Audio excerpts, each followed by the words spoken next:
2 Rois chapitre 6.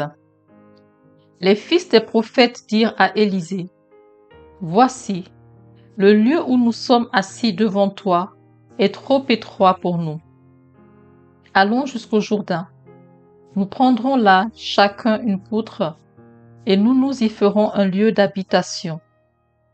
Élisée répondit: Allez. Et l'un d'eux dit: Consens à venir avec tes serviteurs. Il répondit: J'irai. Il partit donc avec eux. Arrivés au Jourdain, ils coupèrent du bois, et comme l'un d'eux abattait une poutre, le fer tomba dans l'eau.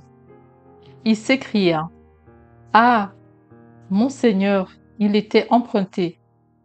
L'homme de Dieu dit: Où est-il tombé? Et il lui montra la place. Alors Élisée coupa un morceau de bois, le jeta à la même place et fit surnager le fer. Puis il dit: Enlève-le. Et il avança la main et le prit. Le roi de Syrie était en guerre avec Israël, et dans un conseil qu'il tint avec ses serviteurs, il dit: Mon camp sera dans un tel lieu. Mais l'homme de Dieu fit dire au roi d'Israël: Garde-toi de passer dans ce lieu, car les Syriens y descendent. Et le roi d'Israël envoya des gens pour s'y tenir en observation vers le lieu que lui avait mentionné et signalé l'homme de Dieu. Cela arriva non pas une fois ni deux fois. Le roi de Syrie en eut le cœur agité. Il appela ses serviteurs et leur dit: Ne voulez-vous pas me déclarer lequel de nous est pour le roi d'Israël? L'un de ses serviteurs répondit: Personne. Ô roi mon Seigneur, mais Élisée, le prophète, qui est en Israël, rapporte au roi d'Israël les paroles que tu prononces dans ta chambre à coucher. Et le roi dit: Allez et voyez où il est, et je le ferai prendre. On vint lui dire: Voici, il est à Dothan. Il y envoya des chevaux, des chars et une forte troupe qui arrivèrent de nuit et qui enveloppèrent la ville. Le serviteur de l'homme de Dieu se leva de bon matin et sortit. Et voici, une troupe entourait la ville, avec des chevaux et des chars. Et le serviteur dit à l'homme de Dieu: Ah, mon Seigneur, comment ferons-nous? Il répondit: Ne crains point, car ceux qui sont avec nous sont en plus grand nombre que ceux qui sont avec eux. Élisa pria et dit: Éternel, ouvre ses yeux pour qu'il voie.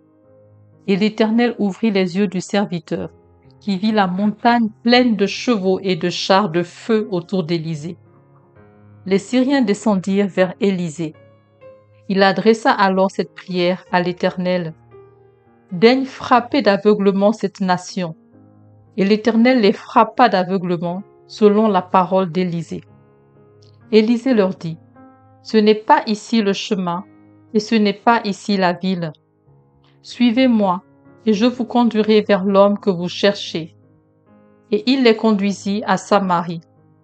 Lorsqu'ils furent entrés dans Samarie, Élisée dit: Éternel, ouvre les yeux de ces gens pour qu'ils voient. Et l'Éternel ouvrit leurs yeux, et ils virent qu'ils étaient au milieu de Samarie. Le roi d'Israël, en les voyant, dit à Élisée: Frapperai-je? Frapperai-je, mon père? Tu ne frapperas point, répondit Élisée. Est-ce que tu frappes ceux que tu fais prisonniers avec ton épée et avec ton arc? Donne-leur du pain et de l'eau, afin qu'ils mangent et boivent, et qu'ils s'en aillent ensuite vers leur maître. Le roi d'Israël leur fit servir un grand repas, et ils mangèrent et burent. Puis il les renvoya, et ils s'en allèrent vers leur maître. Et les troupes des Syriens ne revinrent plus sur le territoire d'Israël. Après cela, Ben-Hadad, roi de Syrie, ayant rassemblé toute son armée, monta et assiégea Samarie. Il y eut une grande famine dans Samarie, et ils la serrèrent tellement qu'une tête d'âne valait 80 cycles d'argent, et le quart d'un câble de fiente de pigeon, 5 cycles d'argent.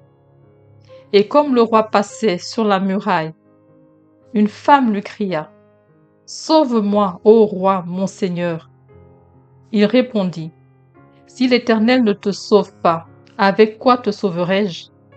Avec le produit de l'air ou du pressoir? » Et le roi lui dit: « Qu'as-tu? » Elle répondit: « Cette femme-là m'a dit: Donne ton fils. Nous le mangerons aujourd'hui, et demain nous mangerons mon fils. Nous avons fait cuire mon fils, et nous l'avons mangé. Et le jour suivant, je lui ai dit: Donne ton fils, et nous le mangerons.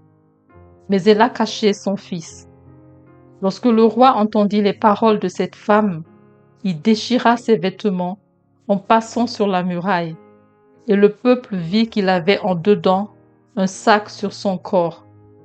Le roi dit: « Que Dieu me punisse dans toute sa rigueur, si la tête d'Élisée, fils de Shaphat, reste aujourd'hui sur lui. » Or Élisée était assis dans sa maison, et les anciens étaient assis auprès de lui, le roi envoyant quelqu'un devant lui. Mais avant que le messager soit arrivé, Élisée dit aux anciens: « Voyez-vous que ce fils d'assassin envoie quelqu'un pour m'ôter la tête? Écoutez, quand le messager viendra, fermez la porte et repoussez-le avec la porte. Le bruit des pas de son maître ne se fait-il pas entendre devant lui? » Il le parlait encore, et déjà le messager était descendu vers lui et disait: « Voici, ce mal vient de l'Éternel. Qu'ai-je à espérer encore de l'Éternel? »